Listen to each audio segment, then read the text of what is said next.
Bonjour à toutes et à tous et bienvenue dans le podcast Les secrets du crime. Pour ce podcast, je vous propose de revenir sur les plus grandes affaires criminelles françaises et étrangères et d'entrer dans les secrets du processus du crime, afin de vous expliquer comment des gens qui paraissent tout à fait ordinaires ont pu à un moment commettre les pires atrocités. Au mois d'avril 2017, une petite fille de 6 ans joue dans le jardin de sa maison qui est située à Jonzac, non loin de Bordeaux. Quelque temps après, elle court vers ses parents et leur dit que le voisin, un médecin âgé de 66 ans, s'est exhibé nu et a commis un viol sur elle. La plainte qui est ensuite déposée par les parents permet la découverte de faits commis sur plus de 300 victimes par Joël Le Squarnec. La vie de Joël Le Squarnec commence le 3 décembre 1950 à Paris où il naît, entouré de sa famille qui a une origine assez modeste. Déjà jeune, Joël est différent de ses frères et sœurs. Il est très ambitieux et il veut s'orienter vers des études de médecine. C'est ainsi qu'il commence ses études en se spécialisant en chirurgie digestive. Durant ses études, il rencontre son épouse Marie-France qui est aide-soignante et les deux auront 3 enfants ensemble. Il exerce dans plusieurs établissements hospitaliers, surtout dans l'ouest de la France, à Quimperlé, Vannes, Nantes, Saint-Brieuc ou encore Le Mans. Il est assez discret, ses collègues globalement l'apprécient, et sa famille lui voue une certaine admiration parce qu'il vit dans un manoir, il paraît très cultivé, il chante, il joue du piano. Joël Le Squarnec et sa femme reçoivent beaucoup et ils vivent de façon assez aisée. Les amis du couple décrivent d'ailleurs les grands dîners qui avaient lieu chez eux, et globalement une famille qui paraissait vivre dans un milieu bourgeois. Dans le cadre de sa spécialisation en chirurgie digestive, il est souvent amené à opérer des enfants, voire de très jeunes enfants. En 2006, il participe à une émission qui est filmée à l'établissement hospitalier de Quimperlé où il exerce. On voit un homme à lunettes d'une 50aine d'années, les cheveux blancs, vêtu d'une blouse blanche, bref, le portrait classique d'un chirurgien. Mais sous la façade, déjà très tôt, il y a une faille. En octobre 2005, c'est la première fois qu'il est condamné pour des faits de pédophilie. Peu de temps avant, le FBI américain mène une opération qui est nommée l'opération Falcon, qui porte sur des sites pédopornographiques. Les enquêteurs américains souhaitent mettre la main sur les fondateurs de sites qui partagent de la pédopornographie ainsi que sur les consommateurs habituels de ce type de contenu puisqu'il s'agit d'un délit qui est puni de 5 ans d'emprisonnement et de 75 000 € d'amende, comme le prévoit l'article 227-23 du Code pénal. Dans le cadre de la coopération internationale entre enquêteurs, le FBI partage à la police française les informations des personnes se trouvant sur le sol français et qui ont été identifiées au cours de cette opération. Parmi les noms transmis, on retrouve celui de Joël Le Squarnec. Ce dernier a fourni ses informations de paiement sur 3 sites pédopornographiques différents. Il est interpellé par la police. Une perquisition est effectuée à son domicile. Les policiers à ce moment-là sont à la recherche de traces d'infractions sexuelles mais ils ne trouvent rien. Et pour cause, Le Squarnec cachait tout dans son bureau de l'hôpital qui n'a jamais été perquisitionné. Il est donc poursuivi seulement pour la consultation de sites pédopornographiques. Le tribunal correctionnel de Vannes le condamne à une peine de 4 mois d'emprisonnement avec sursis, donc vous pouvez remarquer qu'on est bien loin des 5 ans qui sont prévus par la loi, mais en plus, malgré le fait qu'il est très souvent en contact d'enfants dans le cadre de sa profession, la peine n'est pas du tout assortie d'une interdiction d'exercer auprès d'enfants mineurs. Cette condamnation ne fera aucunement obstacle à sa titularisation à l'hôpital de Quimperlé, alors même que, vous le verrez plus tard, le personnel en était informé. En 2008, il est titularisé dans un établissement à Jonzac. Plusieurs collègues se plaignent alors de son hygiène et de son état général, puisque ce dernier a cessé de se laver et de prendre soin de son hygiène. Mais il continue d'exercer et globalement est décrit comme un très bon chirurgien. En mai 2017, il commet les faits sur sa petite voisine de 6 ans. Alors que cette dernière jouait dans son jardin, Joël Le Squarnec sort à son tour. Une simple clôture sépare les deux jardins. Le Squarnec est nu et demande à la petite fille de s'approcher de lui. Il commet alors un viol. La petite raconte à ses parents ce qu'il s'est passé et ces derniers portent plainte. Et c'est cette plainte-là qui va permettre de découvrir tous les abus sexuels sur plus de 300 victimes. Une seule plainte concernant un seul homme a donc permis de mettre fin à près de 50 ans de sévices sexuels. Forcément, cela rappelle l'affaire Pellico, où l'on se souvient que tout commence lorsque Dominique Pellico filme sous les jupes des femmes dans un supermarché, et alors que l'enquête ne porte que sur ces faits, on va apprendre là aussi l'ampleur d'un schéma criminel hors norme. Suite à la plainte pour les faits de viol sur la petite voisine, une perquisition est menée par les enquêteurs au domicile de Joël Le Squarnec. Il y vit seul puisqu'à ce moment-là il est séparé de sa femme. C'est une maison très lugubre, noire, avec des fenêtres qui ont été occultées par du papier journal. L'intérieur est très sale et pas du tout entretenu. La première chose que remarquent les policiers, c'est la présence de poupées gonflables, dont des poupées représentant des enfants. Certaines d'entre elles sont décapitées, démembrées ou encore menottées. Au cours de la perquisition, les policiers découvrent aussi de nombreuses clés USB et des disques durs. Des perquisitions numériques sont alors effectuées et les fichiers retrouvés sont très particuliers, puisqu'on retrouve des photos de Le Squarnec qui se met en scène avec ses poupées. Il y a aussi des vidéos d'actes de cruauté sur des animaux. L'horreur, c'est que les policiers retrouvent également près de 300 000 photos pédopornographiques qui mettent en scène des petits garçons et des petites filles. Le Squarneck est placé en garde à vue et il avoue très rapidement les faits dont l'accuse la petite voisine, mais aussi des abus sexuels sur 3 autres victimes, une patiente de 4 ans et 2 de ses petites nièces. Le 3 décembre 2020, pour ces faits, il est condamné pour viol par personne ayant autorité sur la victime et pour agression sexuelle sur mineur. Il est condamné à une peine de 15 ans de réclusion criminelle par la cour d'assises de Charente-Maritime. Dans un premier temps, il fait appel de cette condamnation, mais il se désiste près d'1 an après. Au cours de la perquisition qui a été menée au domicile de Le Squarneck, les policiers soulèvent les lattes du parquet et découvrent une multitude de carnets noirs chez le chirurgien. Ces carnets se présentent sous la forme de carnets physiques, puis Le Squarneck les a ensuite retranscrits sous la forme de tableaux numériques.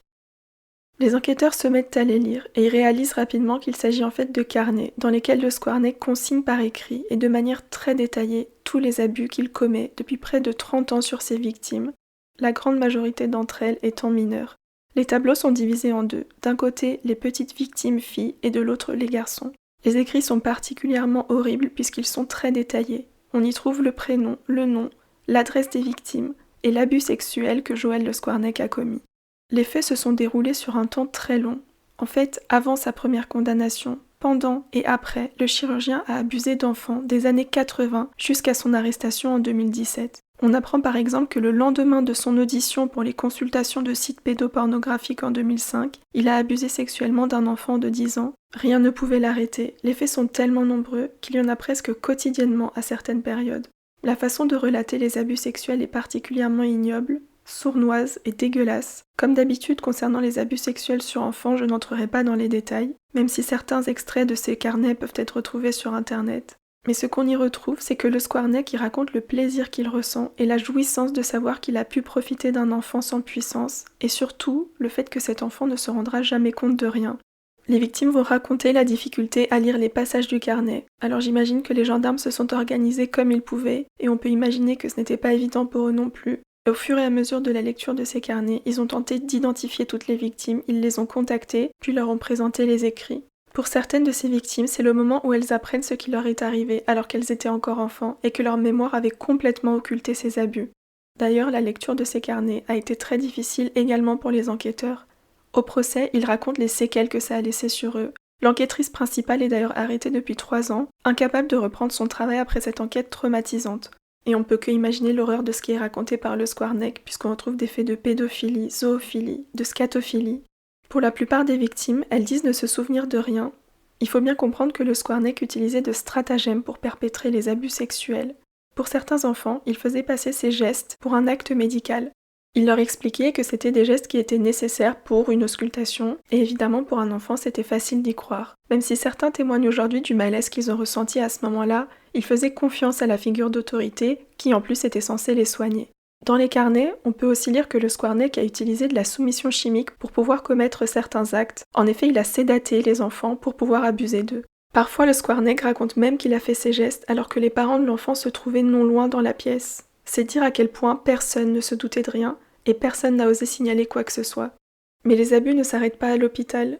Le Squarneck a abusé de tout le monde, de tous les enfants auxquels il pouvait avoir accès, notamment les enfants de sa famille, mais aussi les enfants de ses amis. Le procès de Joël Le Squarneck, qui a aujourd'hui 74 ans, s'est ouvert devant la cour criminelle du Morbihan, à Vannes, le 24 février 2025. Il y a près de 300 victimes identifiées, la moyenne d'âge au moment des faits se situe aux alentours de 11 ans, sachant que pour 19 d'entre elles, les faits ont été considérés comme prescrits. Pour un viol sur une victime mineure, le délai de prescription est aujourd'hui de 30 ans à partir de la majorité de la victime. Donc en gros, elle aurait jusqu'à ses 48 ans pour pouvoir porter plainte et pour que les faits puissent être poursuivis. Pour une agression sexuelle, en revanche, c'est différent. Comme c'est un délit, le délai de prescription est plus court, puisqu'il est de 10 ans à partir de la majorité de la victime. Au procès, les victimes, qui sont maintenant adultes, racontent la difficulté de la découverte de ces faits des années après, la froideur et le cadre dans lesquels elles ont été amenées à prendre une agression sexuelle ou un viol. Certaines racontent aussi les énormes difficultés qu'elles ont ressenties tout au long de leur vie, sans en connaître l'origine exacte, puisque certaines victimes sont devenues alcooliques, suicidaires, dépressives. Elles ont connu des problèmes dans leur vie intime et leur sexualité. Elles racontent aussi la confiance qu'elles vouaient aux médecins en blouse blanche qui se trouvaient devant elles. Les petites filles, comme les petits garçons qu'ils étaient à l'époque des faits, n'osaient pas imaginer le pire, même si certains racontent qu'ils se sont posé des questions sur des gestes que le Squarneck avait effectués. Déjà à l'époque, ils avaient pu trouver ça bizarre et malaisant, malgré leur jeune âge. Si la plupart des victimes ont été atteintes d'amnésie traumatique, certains témoignages très poignants démontrent que certaines se souviennent très bien des abus sexuels. Par ailleurs, il y a un horrible mystère qui entoure la mort d'une des victimes de Le Squarneck. Il s'agit de Mathis, qui a été prise en charge par le chirurgien à l'hôpital de Quimperlé en 2007, alors que Mathis n'avait que 10 ans. Après son retour de l'hôpital, ses grands-parents, qui l'élèvent, disent qu'il n'était plus du tout le même. Il était enfermé dans un mal-être, il semblait être dans une profonde souffrance, et effectivement, son nom figure dans les carnets de Le Squarneck. En avril 2021, il a mis fin à ses jours, et ses deux grands-parents sont aujourd'hui persuadés que son suicide est lié aux abus sexuels commis par le chirurgien. Évidemment, vu la gravité et la fréquence des faits, on se demande comment c'est possible que personne n'ait jamais rien remarqué, et en premier lieu son épouse, sa famille, ses amis proches ou encore ses collègues à l'hôpital. Et justement, c'est sur son épouse que pèsent aujourd'hui des soupçons. Celle-ci est au courant du comportement de Le Squarneck dès 2005, bien qu'à cette époque ils étaient séparés et ne vivaient plus ensemble. Elle dit qu'au moment où il est condamné pour la consultation de sites pédopornographiques, il lui dit simplement que c'est faux, que la justice a fait une erreur, et elle le croit. Au procès, elle a insisté sur le fait qu'il s'agissait d'un homme extraordinaire qui a offert une très belle enfance à leurs 3 enfants. Ce sont des déclarations assez étonnantes quand on sait que les horreurs qu'il décrit dans les carnets concernent aussi sa femme et ses enfants. D'ailleurs, l'éloignement du couple qui mène à leur séparation en 2003 est dû à l'obsession de Le Squarneck pour les enfants, d'après ses propres mots, tandis que son épouse, au procès, maintient que c'était simplement dû à l'usure du temps. En plus, en ce qui concerne la connaissance des faits, elle se contredit constamment. Elle dit n'avoir été au courant de rien, puis elle accable la petite nièce, qui avait au moment des faits 5 ans, je précise, et dit qu'elle cherchait elle-même le contact avec Le Squarneck, comme si finalement c'était la faute de l'enfant, si elle avait été violée par son oncle adulte. Certaines victimes ont été choquées de son attitude et considèrent qu'elle devrait elle aussi être poursuivie. L'infraction qui pourrait lui être reprochée, c'est la non-dénonciation de crime. S'il existe un principe d'immunité familiale qui fait que l'on ne peut pas poursuivre un conjoint pour non-dénonciation d'un crime, cette immunité n'existe pas en ce qui concerne les abus sexuels commis sur des mineurs. Si son épouse était au courant, elle pourrait donc être poursuivie pour cette infraction, surtout que Le Squarneck dit lui-même qu'elle en savait beaucoup, même si elle ne savait pas tout. Ses fils ont également été entendus par la cour criminelle. Ils accablent le père et disent être conscients de la gravité de ce qu'il a fait, tout en disant qu'ils souhaitent garder un lien avec lui. Ils ont aussi évoqué le climat incestueux dans lequel leur père a grandi, puisque leur grand-père, soit le père de Joël Le Squarneck, a commis des abus sexuels sur les enfants de sa famille. En revanche, Joël Le Squarneck affirme n'avoir jamais subi aucun abus dans son enfance. Par contre, pour son autre fils, le témoignage est beaucoup plus difficile, parce que son père parle de sa petite fille alors qu'elle n'est qu'un bébé dans ses écrits, et au procès, Le Squarneck va effectivement avouer devant son fils qu'il a également abusé de sa petite fille. Pour le silence qui entourait les abus commis par le chirurgien, ça vaut aussi pour ses collègues. Pour l'émission Envoyé spécial, un chirurgien avec lequel Le Squarneck travaillait affirme qu'après une opération de l'appendicite, Le Squarneck lui décrit l'acte comme une relation sexuelle. Il utilise par exemple les expressions « je l'ai pénétré »,« je me suis retiré » pour décrire ce qu'il a fait. Le collègue dit alors à Le Squarneck qu'il doit démissionner et qu'il ne peut plus exercer auprès d'enfants, ce que Le Squarneck étonnamment confirme. Il dit que oui, effectivement, il a un problème et qu'il ne devrait pas faire ça. Le collègue, qui commence à être très suspicieux de Le Squarneck, informe d'autres membres du personnel de l'hôpital des doutes qu'il a. Un courrier a été retrouvé. Le chirurgien a informé le directeur de l'hôpital de sa condamnation de 2005 pour la consultation de sites pédopornographiques. Et là, la réaction du directeur est juste lunaire. Il signale les faits à la DAS, donc à la Direction départementale des affaires sanitaires et sociales, mais dans le même courrier, il prend la défense de Le Squarneck. C'est un très bon professionnel. Donc finalement, oui, il a peut-être violé des enfants, mais il fait tellement bien son travail. Et quand la DAS reçoit ce courrier, je vous laisse deviner ce qu'il se passe. Et si vous avez deviné qu'il ne se passait rien, vous avez raison. Effectivement, il ne se passe rien après ce signalement. Pourtant, le ministère de la Santé était également au courant. Et Le Squarneck s'est simplement retrouvé convoqué par l'Ordre des médecins du Finistère, qui l'a interrogé, mais il n'y a eu aucune suite. Au moment où il est titularisé à l'hôpital de Jonzac, Le Squarneck informe lui-même la direction de sa condamnation. Et devant les enquêteurs, le directeur de l'hôpital dit qu'il était effectivement au courant, mais que comme il s'agissait juste de consultation de sites pédopornographiques, il a jugé qu'il n'était pas nécessaire de prendre une quelconque mesure. D'ailleurs, Le Squarneck a tellement confiance qu'il parle de cette condamnation à tous ses collègues, 3-4 mois après son arrivée à l'hôpital, mais pareil, aucune inquiétude. Et encore aujourd'hui, certains continuent de minimiser cette condamnation. Et si vous pensiez que le silence s'arrêtait là, vous vous trompez. En l'occurrence, c'est encore plus grave parce que sa famille aussi s'est tue alors qu'elle était au courant. Au début des années 90, il agresse ses petites nièces, donc les filles de sa sœur. Elles le racontent à leur mère, qui est la sœur de Joël Le Squarnec. Elles disent qu'il pénétrait dans leur chambre la nuit, qu'il profitait des leçons de piano pour les agresser sexuellement. Et fort malheureusement, au début, encore une fois, rien n'est fait, c'est le silence total. Rien ne se passe, personne ne réagit. C'est à peine si la sœur de Le Squarnec a une discussion avec lui.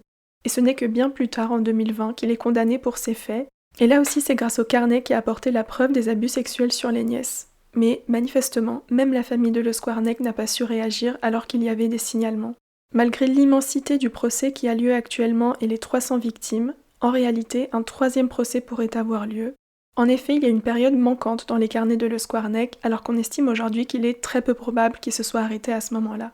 C'est d'ailleurs ce qu'il a écrit lui-même. En 1996, sa femme découvre qu'il est pédophile. Elle découvre ses poupées, elle découvre ses écrits, elle découvre toutes les revues qu'il consulte. Donc déjà, ça contredit ce qu'elle soutient depuis le début du procès. Et lui, il précise qu'à cause de cette découverte par sa femme, il a été obligé de détruire plusieurs traces d'abus sexuels sur enfants. Il est donc très probable que l'enquête qui est actuellement ouverte puisse permettre d'identifier davantage de victimes. On serait donc au-delà du nombre de 300 victimes. Les enquêteurs cherchent à les identifier grâce à des appels à témoins et ils invitent toutes les personnes qui ont été opérées par Le Squarnec à se manifester. Évidemment, en l'absence d'écrits et si ces victimes ne se souviennent de rien, il sera très difficile de le poursuivre et le condamner pour ces faits. Mais on pourrait compter à ce moment-là sur ses aveux. Et enfin, pour d'autres victimes, on n'a malheureusement jamais pu les retrouver, bien qu'elles figurent dans les carnets de Le Squarnec. À ce sujet, je vous conseille la lecture du livre Piégé du journaliste Hugo Lemonnier, qui revient sur l'enquête et relate des passages des carnets noirs de Le Squarnec, et surtout sur ses victimes oubliées. À ce stade, voilà les informations principales sur le procès de Joël Le Squarnec. Évidemment, je ne manquerai pas de vous en reparler après la décision de la Cour criminelle. Très bonne semaine à vous et à bientôt dans les secrets du crime.